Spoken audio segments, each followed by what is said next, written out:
My name's Kate Harrison.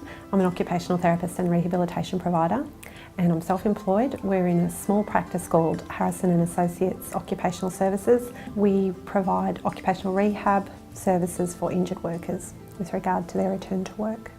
I really like to make contact with each of the stakeholders before the face-to-face meeting so that I can introduce myself and explain my role, and also explain to each stakeholder what's going to be involved for them and what to expect. A lot of the injured workers need reassurance and support at this point, because although it's something that I do every day and many of the workplaces that I work with are very familiar with, it's new for the injured worker, and they're often a little bit intimidated by the process of needing to meet with a number of people to plan the return to work.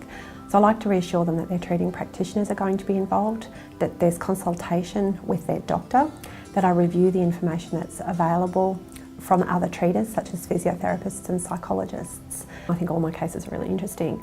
But before I even got to the workplace, I'd been notified by every single stakeholder, I think, including the referral source, of a number of issues that were impacting on this woman's capacity to progress. The woman worked as an assistant in nursing in an aged care facility, which is a very physically demanding role. She'd also undergone a surgical procedure on her shoulder, and unfortunately that developed with a complication into frozen shoulder. She was in pain, she was sick and tired of her injury, her manager was finding it increasingly difficult to accommodate her. There were also some administrative matters, I guess, that were very important to the insurer.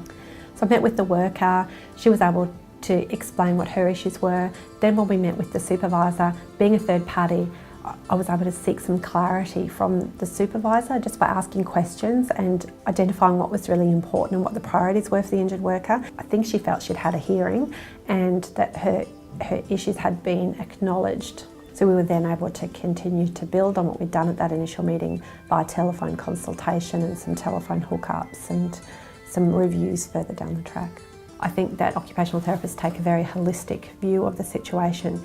So whilst we're talking about the workers' engagement in work activity, it's important to acknowledge the impact that the injury has had on their personal situation, their family life, their ability to participate in their usual leisure and household tasks.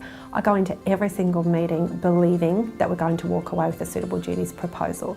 What I've been able to do is build up some relationships with people over the years and promote to them the benefit of getting that early workplace assessment, promoting to the employer or the employer representative the benefits for them of accommodating that injured worker back in their workplace as early as feasibly possible.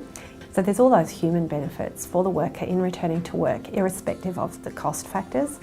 And I always like to talk to the worker about being involved in a workplace rehabilitation program concurrent with a treatment program. I love doing this job. I think it's the people. It's getting to talk all day to a range of people and hear their stories and understand their situation and try and offer some assistance.